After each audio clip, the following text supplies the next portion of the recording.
Okay, welcome everybody. We seem to have a problem with the chat being disabled. So if you have questions during the webinar, please just put them in the Q&A. And also feel free to introduce yourself, your name, and where you're coming from. It's always good to chat being disabled. So if you have questions during the webinar, please just put them in. Okay.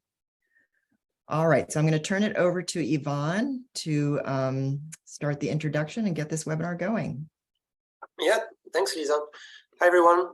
Very good to see you all here for this webinar number 4 on acoustic monitoring for seabirds.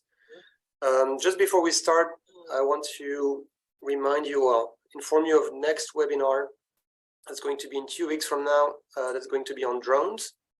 Ryan Austin, our co-chair of the Seabird Working Group, is going to host it. And we'll send you an email either tomorrow or next week to register for that webinar. I also want to remind you all that Birds Caribbean has funding opportunities for Seabird and other projects, but Seabird can be part of those grants proposals. I sent an email to the listserv. If you're not in the listserv, I will share the link to that to join. But there's 3 grant opportunities for grants from Birds Caribbean. So starting with this webinar, I'd like to introduce, Matthew McCown from Conservation Metrics is going to start going an overview of acoustic monitoring for seabirds. Then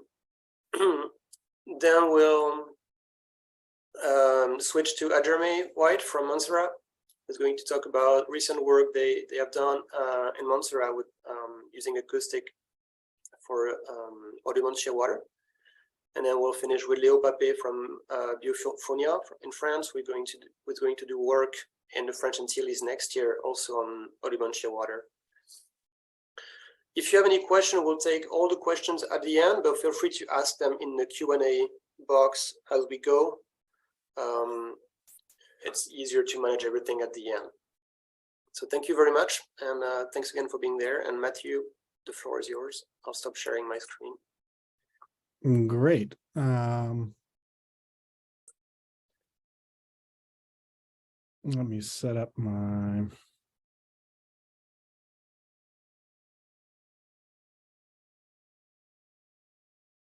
Is that coming through? Yes. Great. Hello, everybody. Thank you so much for inviting me to present today. My name is Matthew McCown, and I'm from a company called Conservation Metrics. We're based in California in the United States, but I have roots in the Caribbean. I grew up in the Dominican Republic. So it's nice to be speaking with you today. My background scientifically, I got a PhD working with 2 species in the Juan Fernandez Islands, the Juan Fernandez petrel and Steineger's petrel, that breed on top of at sort of 1,000 meters of elevation on these volcanic islands. Here's a picture of what the colony looks like during the day. And it's an entirely different colony at night. I'm going to play a video here. You probably won't hear the sound.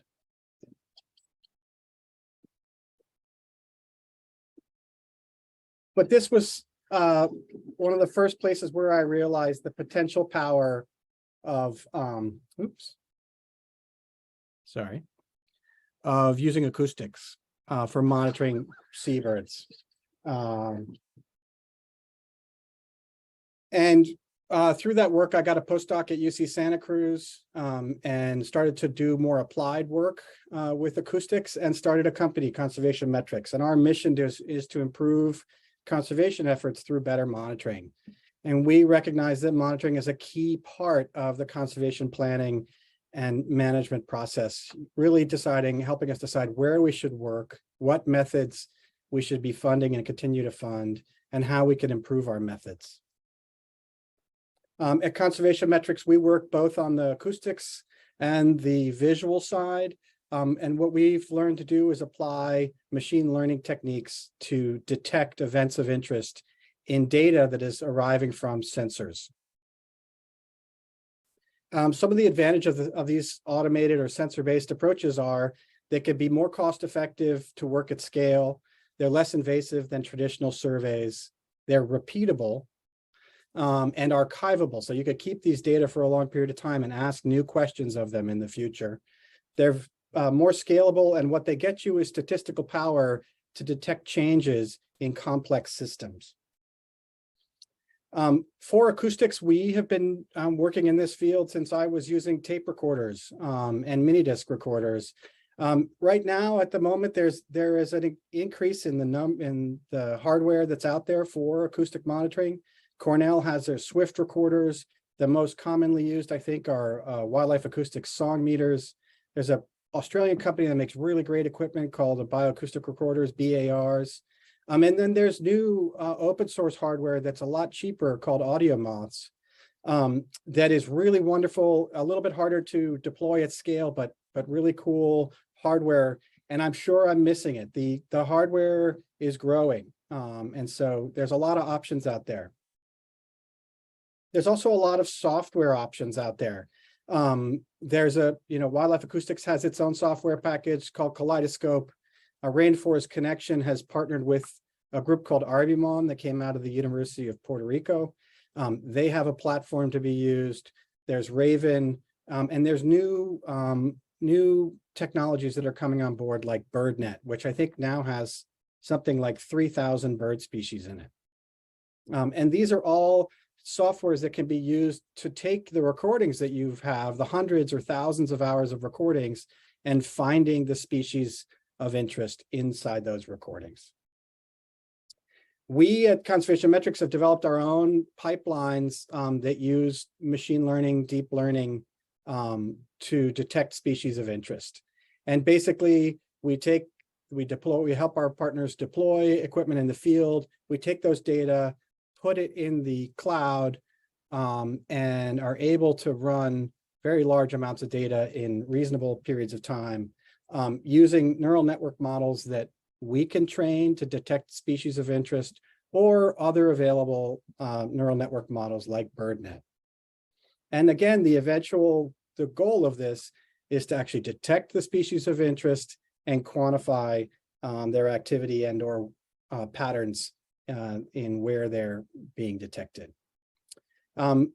The techniques that we use, the deep learning techniques that we use, are based on spectrograms. So this is an image of a sound. And so we take the sound, and this sound along the x-axis is time, along the y-axis is the frequency of the sound. And you can see that this sound has a pattern. And our deep learning algorithms go through and extract features of interest and learn how to detect that sound in the future. And you could put thousands of hours into your analysis engine, and then ask the computer to show you examples of different types of sounds. And here's an example of a model results showing us a songbird here in the United States. It's working okay. It has some false positives in there, some errors. But you can usually train models to work really well. This is a panels showing marbled murrelets, which is a seabird here in the United States. And this model is really detecting those signals really well from tens of thousands of hours of recording. So what do you do with acoustic monitoring? Well, we see 5 different kinds of questions that can be addressed using acoustic surveys. Rare and elusive species monitoring, population trends for some species, outcomes monitoring before and after some management action. We can also help monitor some mitigation, quantification of impacts and some mitigation efforts, and biosecurity. I'll give some examples of some of the work we've done in these places. Acoustic monitoring is really good for rare species detection. What it allows you to do is really increase the probability of detecting a really rare event. And we have worked with people around the world to detect species like Bryan's shearwater, New Zealand storm petrel. In the Caribbean, we've worked with a number of different partners for black-capped petrels. And I think that has been a really, really wonderful collaboration where we've collaborated with Adam Brown of Epic and others to leverage radar data to look for potential locations where petrels are breeding. And then we put acoustic sensors on the ground in those locations and listen. And where we detect a lot of petrel calls, you can then send in ground teams to look for nests. So for rare species, this is one application. Another application is population trends. We've been working in Australia for a decade now, monitoring population trends of wedge-tailed shearwaters. Early on, we noticed that there were several species where we could actually correlate the activity rates of acoustic activity rates and densities of nests on the ground for terns and several shearwater species. And we tried this out in Australia and found the same thing, that we could show a direct correlation between call rates on the y-axis and the density of nests within 10 meters of the acoustic sensor on the ground. So this tells you that acoustics is related to the number of birds or the number of nests. Since then, we've shown that this relationship is consistent. It varies slightly between years, so you may have to do some statistical modeling to look at that. But we've been working now and are able to detect population trends and quantify population trends in Australia over the last decade. There's also a lot of other information in there. This shows data from the same sites in Australia, wedge-tailed shearwater calling activity throughout an entire breeding season. And you could see that there's an initial courtship period where there's a lot of calling activity on the left-hand side of this graph. And then as you move along throughout the season, this graph goes from October to June. You could see that this peak in activity in the middle of the year of the breeding season when all the non-breeders have arrived and the breeders are there. And these troughs are when there's a full moon and birds are avoiding the colony. So there's a rich amount of data in these data streams. You can look at seasonal patterns like this, or you can also look at diurnal patterns, where you're saying when in the day are species calling, or you could look at both of those together. This is a raster where the warm colors are showing us the intensity of calling activity based on day of year on the x-axis and time from sunrise on the y-axis. So there's a rich amount of data in these data sets. One of the other advantages of this technique is that you can deploy it at scale. And we are working not only in Australia across the islands in the Great Barrier Reef, but in a number of different regions where we're monitoring seabird populations at multiple breeding sites on a yearly basis. Here on the West Coast, we're monitoring storm petrels from Canada down through Mexico.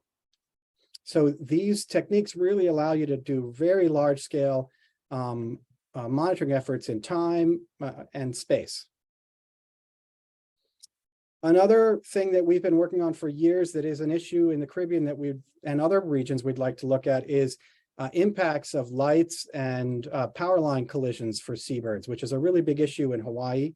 And we've worked for a decade there, and our work has really helped define what leads to collision risks on these power transmission lines. And also test different techniques to try and reduce collisions. And the acoustic monitoring metric allows us to measure the effectiveness of these techniques. Some of the challenges are the costs of buying equipment and paying for someone to do the analysis or paying for a staff member to do the analysis. The equipment deployment and maintenance itself is a logistical challenge. You have to get this equipment out into the field, and that can be really hard. The delay sometimes between when a survey is conducted and when results are available has been a challenge. And some species and soundscapes are not feasible. Think of a giant tern colony. It's a wall of noise, and acoustics starts to break down in its effectiveness when you have that kind of background. Finally, just a little next steps view of where the field is going. Things are becoming faster, easier, and cheaper. More species are now easily monitored. There's better and cheaper hardware that's becoming available that can be deployed for longer periods of time. There's movement towards new equipment that'll allow you to actually put some detectors on the actual hardware themselves so they can detect species in the field and potentially alert in real time to the presence of rare species. And we're getting better at the statistical analysis of these data sets. And with that, I will say thank you and stop my sharing. Thanks a lot, Matthew, for this overview. Very useful.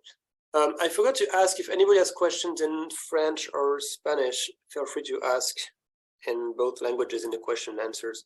Si vous avez des questions en français ou en español, vous pouvez les taper. Y si tienen preguntas en español, pueden escribirlas en español en el Q&A, pregunta y respuestas. So next, we'll have Ajame, who's going to present the work that she's done with the Montserrat Department of the Environment, surveying for seabird and specifically Audubon shearwater in Montserrat. Whenever you're ready, Ajame. Okay, can you hear me? And can you see my screen? Just a little bit louder, that would be great. Okay, and can you see my screen? Yeah. Yeah, we can see your screen. Thank you. All right, so hi everyone. My name is Ajame White, and I'm an environment officer in the Department of Environment in Montserrat. And today I'm going to speak to you about the use of playback to survey the Audubon shearwater in Montserrat.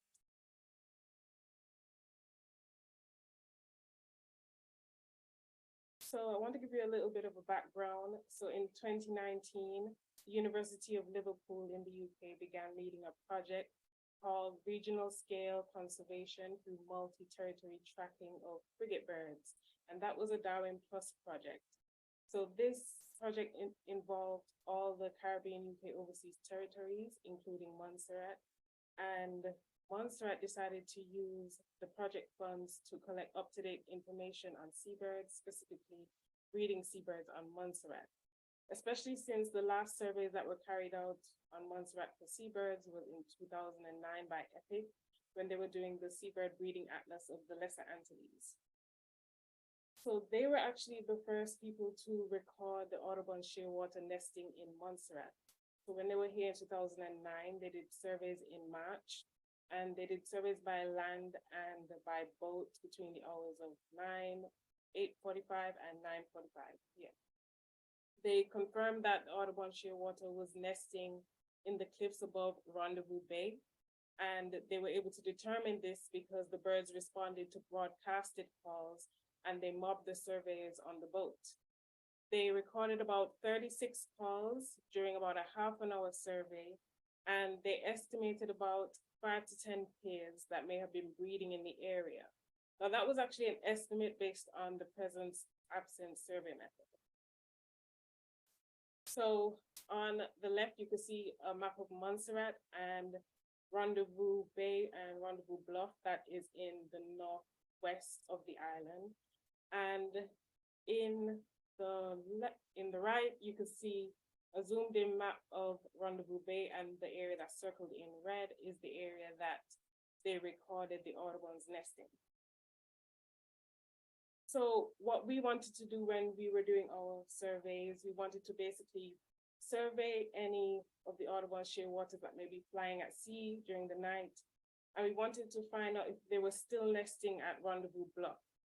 We also wanted to see if there were other areas that they were nesting on the island and possibly estimate the number of occupied nests in the areas that we surveyed. So we conducted night surveys on land and at sea between 8:30 and 11:45 p.m. And we did our surveys in April and May, that is in 2021 and this year, 2022. The equipment we use our notepads or waterproof notepads, a head torch, flashlight, portable speaker. We use our phones with recording of the Audubon shearwater, And we got these recordings from eBird and oizo.net. We preferred the one on oizo.net because it had a wider variety of sounds that the Audubon Shearwater makes as opposed to the eBird one. And the one on oizo.net was actually quite louder than the one on eBird as well. And we made sure to have a GPS as well to record the locations where we were surveying from. So this is a map showing the areas where we did our surveys by land. We did some on the East Coast and some on the West Coast as well. And areas in the Northeast, we specifically did in areas that we know that the red-billed tropic bird nests, because we know that they may share similar nesting habitats. So the following is basically the method that we use to survey the Audubon Shearwater. We visited potential nesting sites at night for at least half an hour. If we were doing more than one site per night, we were going to stay there for half an hour, but if we just stayed at one site, we may go for longer. We made sure to stand on top of a cliff away from the sound of the waves.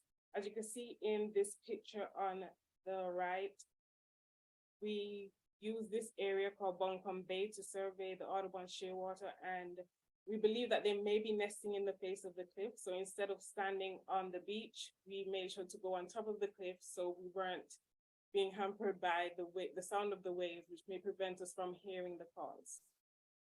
We also took notes of the weather, like the wind, the rain, and if there were rough waves and if there was bright moonlight, because all of these conditions may affect how well we may be able to hear the responses of the Audubon Shearwater, and it also may affect how active they are at nesting sites. We also took GPS coordinates of the point we surveyed from and recorded the time that we began each survey. We took off all headlights and head torches and flashlights before we started broadcasting the calls. We did so about every 2 to 5 minutes and recorded each time we broadcasted the call. We also recorded the time each call was heard and tallied the number of calls that we heard in each minute. We also noted if we were hearing more than one bird at a time, that's if the calls were overlapping or if the calls were coming from different directions. And we also noted if the calls were sounding like they were nearby. So that could give us an indication if there was a nest nearby, and that could help us if we wanted to do ground searches. Now, in our case, all the nests that we were able to find were in the face of cliffs. So we weren't able to do ground searches, but other countries may be able to do that.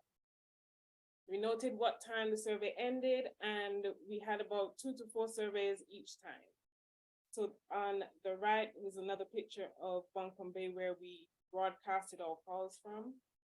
And in the day, we were able to visit the sites and use drones to see the areas where we were possibly hearing calls from. So this is a picture near Buncombe Bay as well. We were standing on top of the cliff when we were doing our surveys. And we believe it's possible that we may heard calls coming from the face of the cliff in these areas. I think the ones lower down may be a little too small for Audubons to be nesting in, but we believe that there may be other sites that may be a little bit hidden by the vegetation. So the results from our land surveys, we heard calls during the night on the West Coast, that's in Braids, Jones Hill, Buncombe Bay. And we also heard some on the East Coast along the road of Braids and Jackboy Hill, Lakes and Jackboy Hill area. And we didn't hear any calls on the Northeast Coast at known red-billed tropic bird nesting habitats, which was a little bit surprising. Now we know those are areas that we're able to actually access the nests of red-billed tropic birds. So we were really hoping that we would be able to find some Audubon shearwater nests in that area, but we didn't hear any calls when we were doing those surveys. Now on nights where there was a full moon or strong wind, we heard little to no calls at all. Now, for our boat surveys, we visited Rendezvous Bluff, which is the same location that EPIC surveyed. And we moved along the west coast and stopped at about 12 locations near vertical cliffs to broadcast our calls. You can see on the right, the red line shows the extent of the area that we surveyed on the island, and we stopped along different locations along that line. So we stayed at each side about 5 minutes. We would have liked to stay longer, but we were kind of restricted by time because of the hiring of the boats. It was, we were being charged by the hour. And we played the call about every 2 minutes and listened for responses. So we also recorded each time the call was heard and how many calls we heard, similar to what we did for the land surveys. Now, in the day, we were also able to go with the drone and take pictures and videos of the areas that we think some of the Audubon shearwaters may be nesting. So this is at Rendezvous Bluff, where we heard some responses. And we used the drone to take videos and pictures of the area, but it was quite hard to determine exactly where these birds may be. As you can see, there's a lot of crevices and burrows in the side of the cliff that these birds could be nesting at. Now, keep in mind, the red-billed tropic bird also nests at Rendezvous Bluff too. Now, when it came to our boat surveys, we were able to determine that the Audubon shearwater still nests at Rendezvous Bluff 11 years after they were first discovered in 2009. And they also nest at a few locations on the western coast. In April and May in 2021, we estimate that we heard responses from about 4 nests at Rendezvous Bluff, 1 at Braids, 3 in Virgin Islands, and 1 at Old Road Bluff. So that's a total of 9 nests that we think we may have heard responses from, but we believe there could have been more because it's possible that not all of the birds actually responded to the playback. And in 2022, we didn't get as many responses as we hoped for, but we got 2 at Rendezvous Bluff and 2 near the Jones Hill, Providence area. So that's another total of 4. So as a summary, the Audubon shearwater, they still nest at Rendezvous Bluff, and we believe that's probably like the largest colony. They also nest in a few other locations on the western coast, and it seems as if no Audubon shearwater nests at the red-billed tropic bird habitat in the northeast of the island. And we noticed that Audubon shearwaters may not always respond to broadcasted calls. For example, when we were at Rendezvous Bluff, the last time we were there, we played the playback a few times and we were about to leave. And just before we left, we played one more time and then we started hearing responses. So that gave us an indication that they may not always respond to our calls. So what we hope to do in the future is to extend the time period in which we conduct our surveys to February and to July. We want to conduct land or boat surveys at the Northwest Bluff, which is another red-billed tropic bird nesting habitat. And we hope to use infrared and thermal cameras and a drone to find exact crevices where the Audubon shearwater are nesting to determine exact numbers of breeding pairs in certain locations. So that's it for me. Thank you for listening. If you have any questions or comments, please put it in the chat or email me if you can. Thank you. Thank you very much, Jeremy. It's great to see it. I've heard about it, about your work, but it's great to see it, to see the photos of the cliffs and the drone video as well. It looks like those cliffs are very hard to access. Well, once you locate nests, it would be very hard to access them. If you have any question for Jeremy, feel free to just ask them in the Q&A box as we go. And then we'll answer them after because they could overlap with the other panelists. Great. So Leo, are you ready? Okay. Yep, it should work. Tell me if you can see my screen. Yeah. Okay. So thank you for the invitation. I'm really happy to be here. Actually, I'm with 2 other people of Geophonia, Maxime and Juliette are listening to us. So if you have any question I can't answer, maybe they can help me. So just a quick overview of who we are. We are a company based on the social and solidarity economy. We 2 years old. The headquarters is based in Corsica, and we work also from the French continent, the Saint-Etienne. Our goal is to provide innovative tools and technology to collect data on biodiversity by ensuring the efficient and reliable acquisition, storage, and analysis of this data. So we develop mainly methodologies and tools from passive acoustics monitoring and artificial intelligence, as Matthew said in his presentation. The really majority of our work is to design some tools dedicated to a specific question. So the detection of a vocalization, for example, but also some ecoacoustics index based on the calculus on the estimation of the soundscape quality.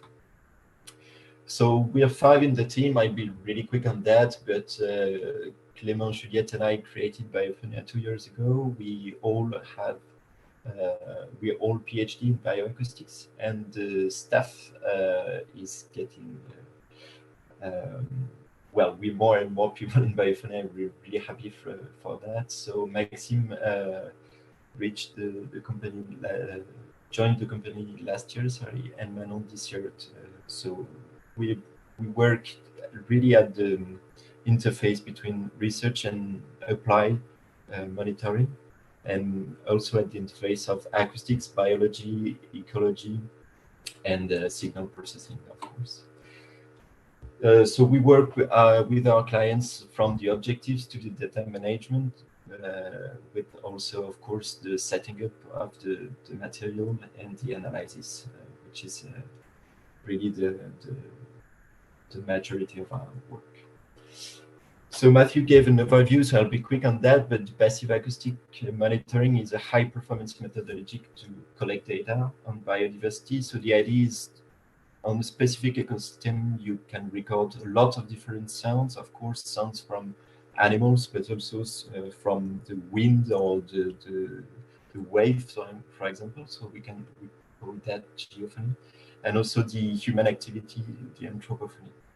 So from this soundscape, we can extract a lot of different information to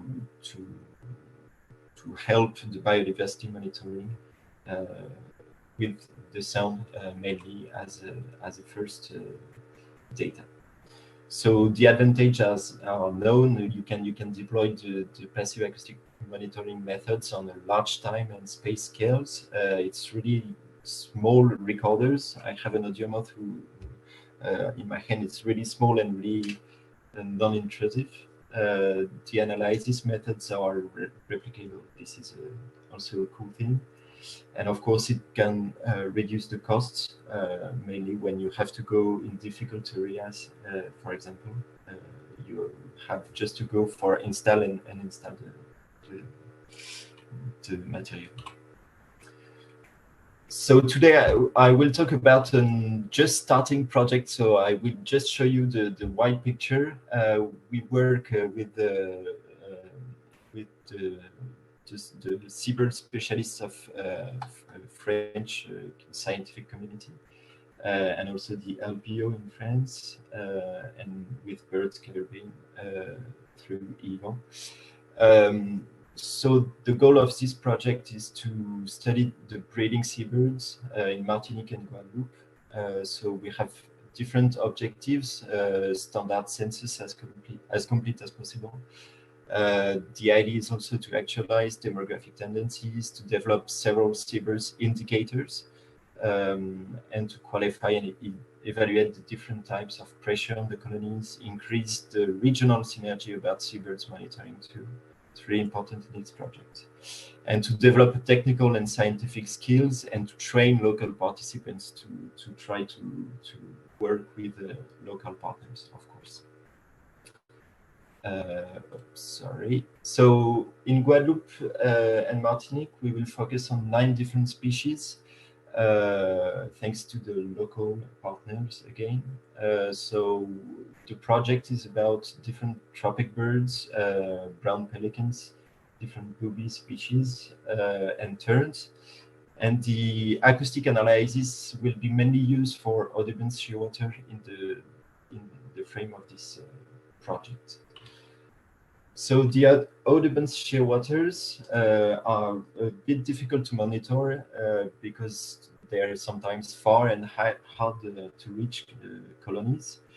They are mainly nocturnal on the colony, so it's complicated to see them with goggles, for example, and they're burrow nestings, or they're really cryptic species. I have just a sound, so I think my playback experiment will work with you. I have to play it with my phone. Tell me if you don't hear anything.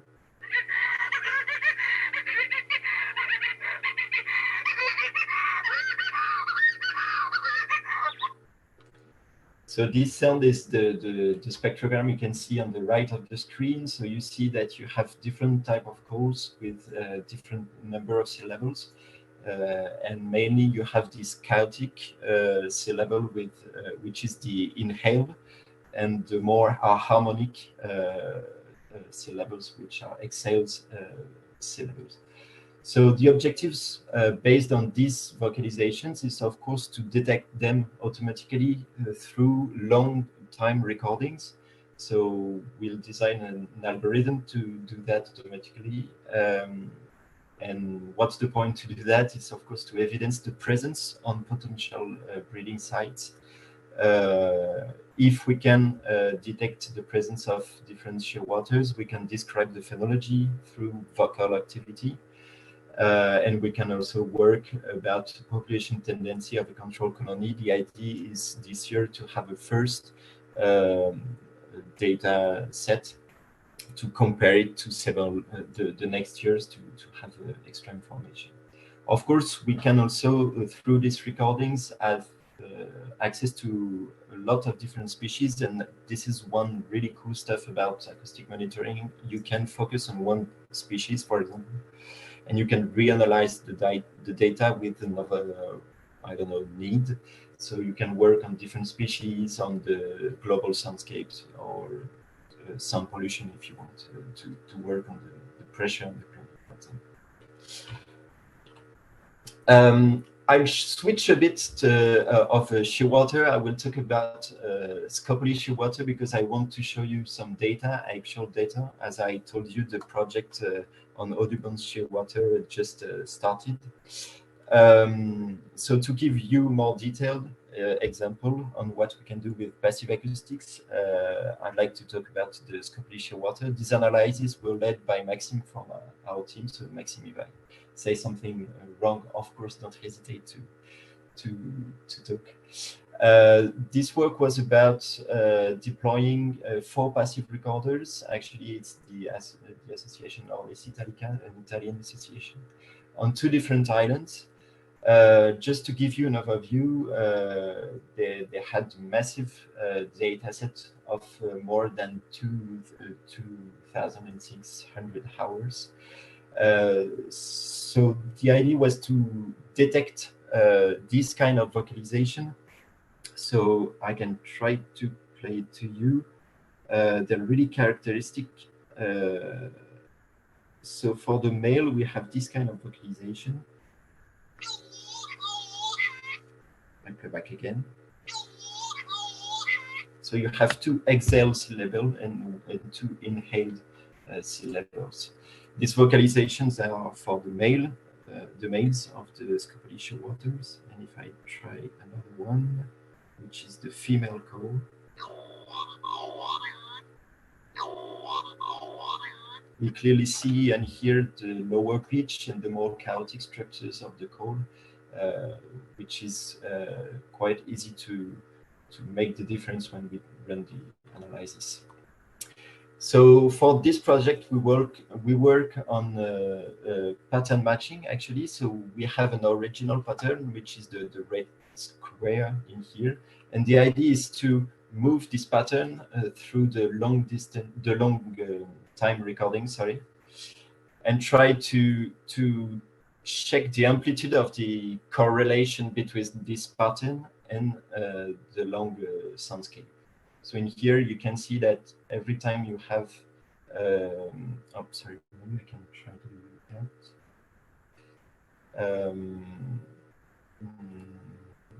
This one. So in here, you can see the peaks are actually corresponding to vocalizations of shearwaters, and you see that when you have no signal, no energy in the right frequency bands, you have a low intercorrelation. This allowed us to plot the vocal activity through with a temporal analysis. So on the two different sides of one island and on the third one in here. And as Matthew told previously, we checked the correlations with the phases of the moons, and we have positive correlations on that. And I will be really quick on these graphs, but if you are more interested, we can talk about it just after if you want.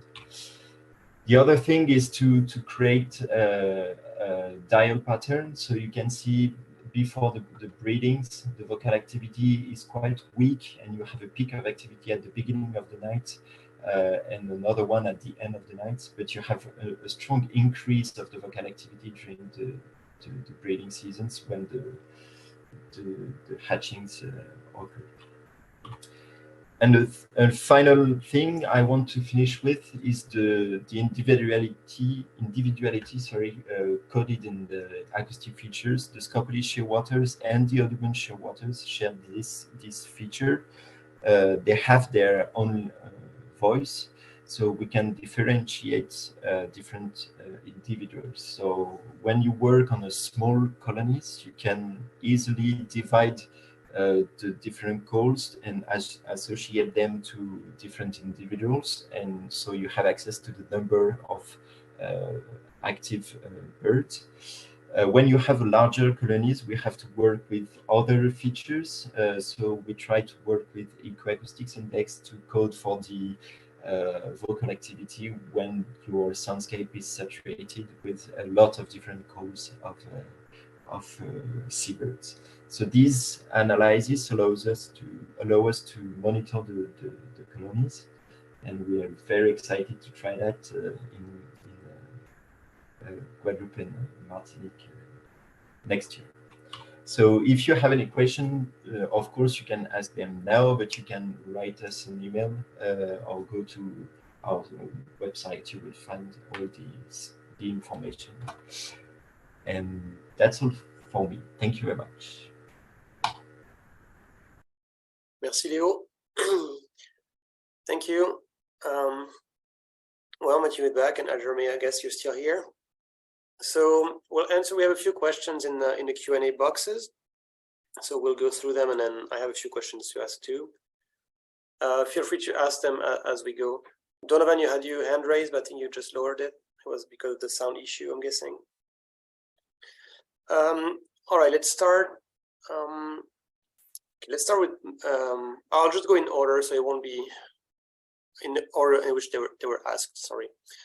So Camille Monet is saying, asking to Adjerme, so maybe you could use acoustic camera to locate nests in cliffs. Have you considered that? Did you know acoustic cameras existed? Because I didn't not. Personally. No, I actually didn't know they used to do that. However, I think we do plan to use maybe time-lapse cameras in the future to monitor them. I'm not sure about acoustic cameras, but we hope to use the time-lapse cameras, which are infrared and maybe thermal imaging. Yep, thank you. Just one thing, Adjerme, we are working on thermal imaging of wedge-tailed shearwater burrows in Hawaii. So I'm happy to talk about that offline, the success we've had and the challenges. So. Thank you. We have another question for you, Adjerme, from Kirsty Swinnerton. Are there stages of the breeding cycle of Audubon's shearwater or other seabirds when the birds might be more receptive to playback? To be honest, I'm actually not sure, but hopefully in the future, when we do some more surveys, maybe in March and February, we'll be able to see if we get more responses. I know in 2009, the surveys were done in March, and we did ours in April and May. They were, in the report, it was said that the Audubon Shearwater has actually mobbed the surveyors, and we were kind of hoping that would happen to us, but we didn't really get that response. So maybe earlier on in the breeding period, they probably are more receptive.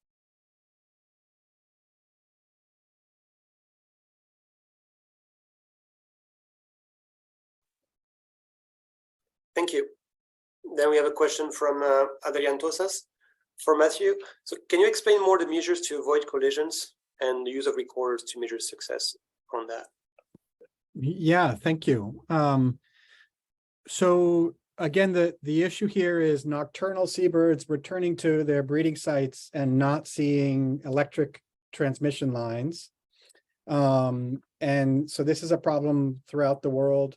In Hawaii, the species are Newell shearwater and Hawaiian petrel. And this is a really rare event. At any one span, it'll happen once a month, once every 3 months. Very, very rare event. So putting people underneath those power lines is just not effective. What happens just in terms of the acoustic monitoring, what we hear is actually the energy transferred to the power cable, because the birds are flying 50, 60 kilometers an hour. They hit the power cable and there is energy that's transferred to the cable, and that travels along the line to the insulator, the glass bit or metal bit at the power pole, and it makes a sound like a laser gun. Pew! So that is the sound we're listening for. The acoustic monitoring is really effective at detecting that. And the mitigation measures that have been tested are laser fences. There was a picture I showed of laser fences and other kinds of way of lighting up the power line cables. Those were effective, but they are too expensive and difficult to deploy.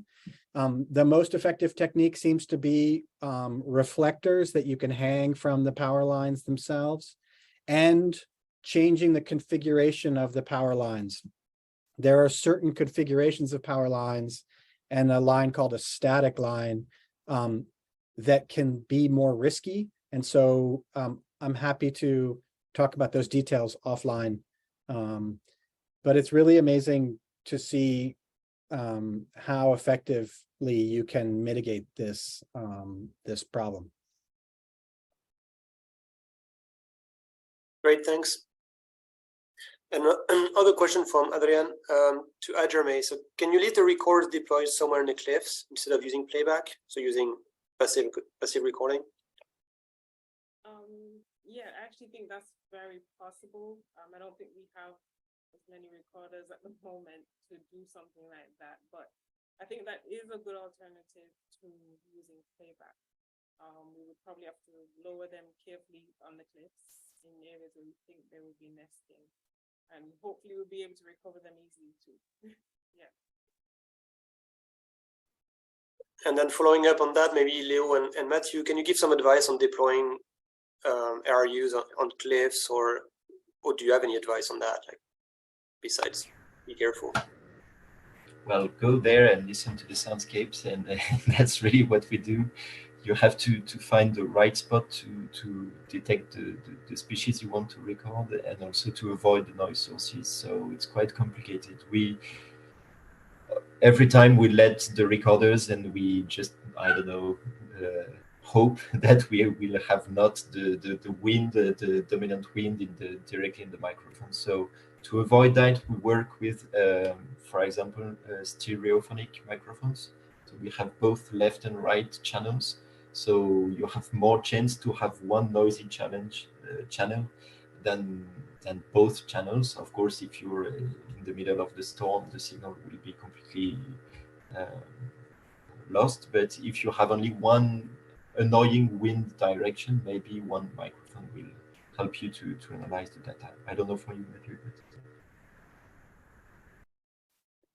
I agree with the wind. It's really nice to be able to go and listen to where, I totally agree with that. We have lowered equipment down cliffs before to a ledge and kept the line on that so that you could recover it later. It was pretty complicated. We have recorded both at the base of a cliff in places where there's strong wave action and been successful because you could hear these high species with lots of harmonics above the wave noise usually. We've also deployed successfully on the tops of cliffs the places you're listing. We find that a lot of these nocturnal seabirds will fly up and down the cliffs on updrafts calling. And so the top of the cliff actually often has a lot of activity on it. So it's not from the nest, but birds flying. It looks really challenging, but I would say it would be interesting to try some passive acoustics there, because I think you could get more information than just from your really cool playbacks. You could get additional information. So I think I encourage you to try it. Thanks you both. We have another question for Ajame. So from Giselle Raghunanam. So have you observed shearwater to nest near tropic birds, or do they have different territories? We know that they do nest in the same area as the red-billed tropic bird at Rendezvous Bluff. I believe the tropic birds start arriving maybe October, November for us, and will stay around until late May. And we know that the Audubon shearwaters are there between March and May. So they would probably use just different burrows or different crevices, but they would be in the same general area, I believe, at least for that one site that we know of. The other sites, we've only seen the red-billed tropic bird where we've been able to access by foot. When we were able to look into each crevice, we've only found red-billed tropic birds. We didn't see any Audubon shearwaters, and when we use the playback, we kind of confirmed that there probably may not be any there. So I don't think they're totally territorial, but there are still some questions as to why we're not seeing them in certain places where we know the red-billed tropic bird is. Okay, thank you. Next, we have a question from Ivan Jones. Regarding devices, is it possible to repurpose an Android phone rather than one of the bespoke options? So I'm guessing instead of ARUs. I did that a long time ago as a postdoc with the first Android phone. And so, yes, that is possible. We ended up plugging in an external microphone. But then you could write your own simple timing software to turn on the recorder. The challenge becomes powering it. So you just need to create a solar power. But one of the things that's really amazing about that is that if you go further down that line, you can actually transmit data. So we were sending data from very far flung corners of the world. So yes, you can repurpose Android phones. I would also point you to Rainforest Connection. They actually sell a solar powered Android phone device. I don't know the latest device they have, but again, their name is Rainforest Connection, and they have some cool wireless devices based on Android phone.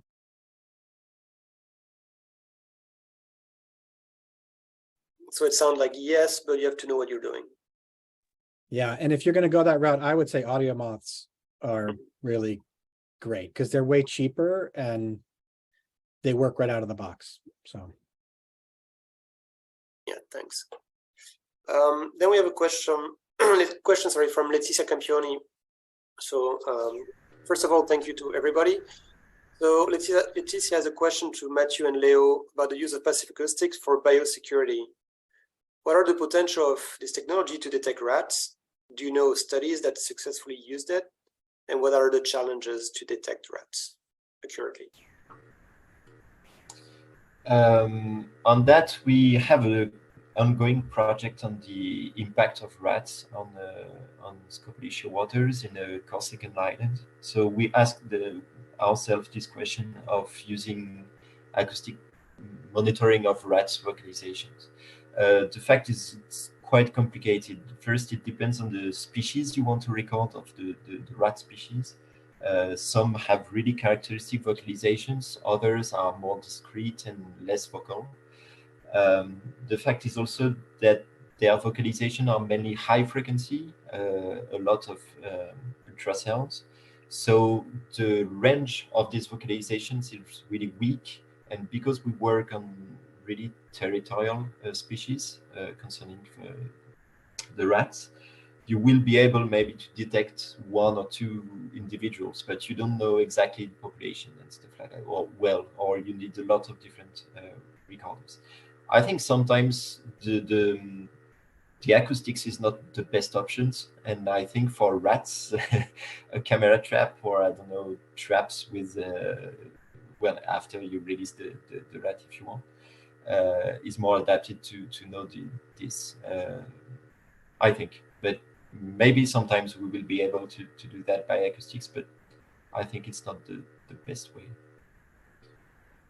I entirely agree with you, Leo. The ultrasonic vocalizations of rats are hard to detect and don't travel far.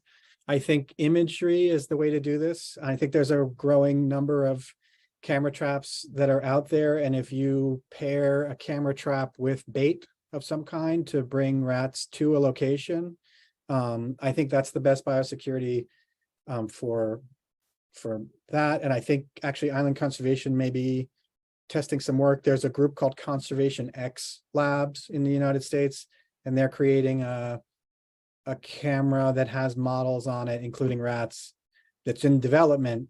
But that's one to look at. It's called the Sentinel, I think. So I would say that we use, for biosecurity, we use it for things that make noise. In fact, we are monitoring in Hawaii a Caribbean species of frog, the coqui, that has been introduced into Hawaii and is really a problem in some islands. So we actually use biosecurity to listen at ports where trees are being moved from one island to another. And we then listen in a quarantine zone to see if we hear any coquis and before those trees are released onto the island. So that's the way we've been using it.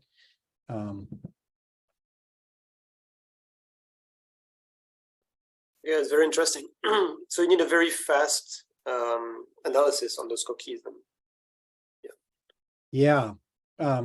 So and that's an easy one. That's an easy signal to detect. Again, I think there are a number of different companies and organizations that are trying to develop what are called edge detection devices. Again, a camera trap or an acoustic device that sits in the field and is smart enough to run its own detectors on the recordings that it's making in the field and then send a text message when it hears something. So that's what we're working on for those biosecurity. Those real-time things are also really good for incursions. If you're trying to protect an area and there's someone going in to get eggs or something, poachers, you can detect them quickly and have a response. And then really rare species. If you have a really rare species that you want to know immediately that there's one present, those are the three reasons why I think the real purpose is for edge detection. But they're only getting started. So, you're going to have to be willing to endure some engineering headaches when you deploy those. Yeah. Okay, we have two more questions. I kept them to the end because they're a bit more technical. One is from Paul Perret. It was to Leo. What feature encoded most of the information for individuality in Scopoliscia water? So I'm not sure I understand the question personally. Hopefully you do. Explain to us what Paul is asking. First, hi Paul. It's good to see you here. So yeah, the idea is to prove that to detect the different individuals, we have to be sure that the species we work on is coding for the individuality in its code. So humans do that. Everyone here make the difference between all of us through sounds. And this information is often coded by one or several parameters. So it can be the pitch, for example, for humans is something like that. You have also the dispersion of the harmonics and stuff like that.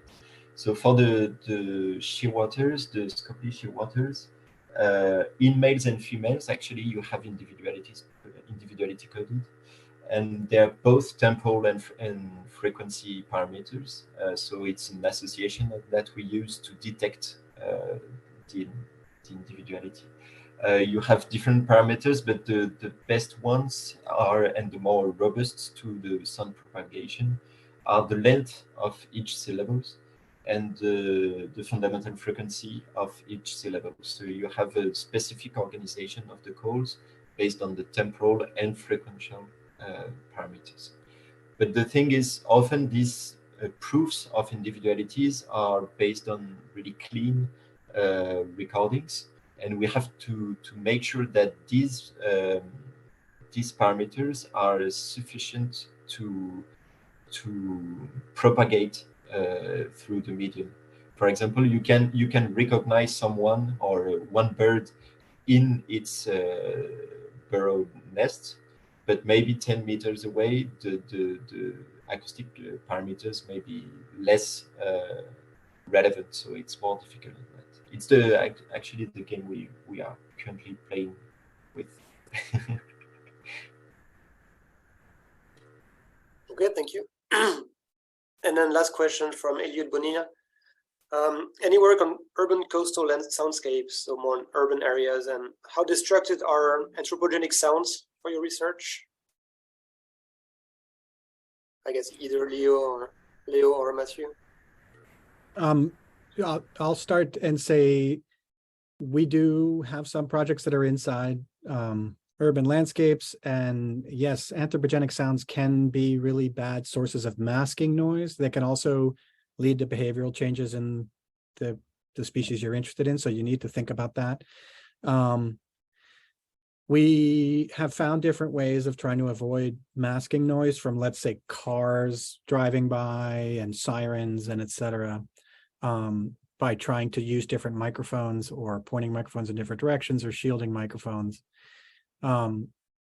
Sometimes, or looking for different features in the signal that are above the masking noise. So I think this is a really interesting area of research. There's a rich literature in how songbirds respond to anthropogenic sounds. And a really cool thing here where I live in San Francisco, during the pandemic, when everyone stayed at home during in San Francisco, a bird changed its vocalizations to sing in an area that normally has traffic noise in it.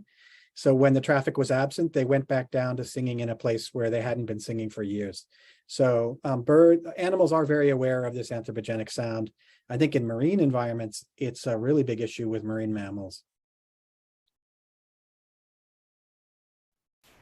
Yeah, totally agree. Maybe just on that, the really cool thing is that all the soundscapes recorded through, I don't know, the past years may be reanalyzed with this question: what is the ratio of the anthropophony, so the sound pollution, compared to the biophony? But the question was also about the impact of this noise, and this is kind of difficult to analyze through sounds only, or only, let's say, short studies, because you can measure an increasing sound pollution, and you can measure a decrease of the biophony, but to identify clearly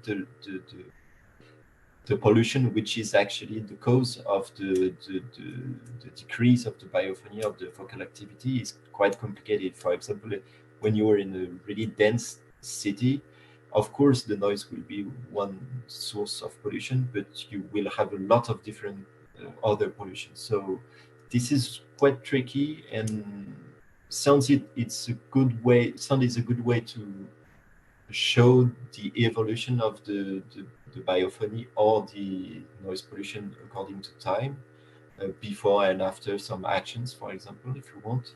But to to work exactly on the impact of the noise, it's quite difficult because you have a lot of different way for the noise to impact the species, and for all the different pollution to do exactly the same thing to a specific species. So yeah, it's really interesting actually, because we don't know a lot of that, and the pandemic was an ideal period only for the ecoacousticians.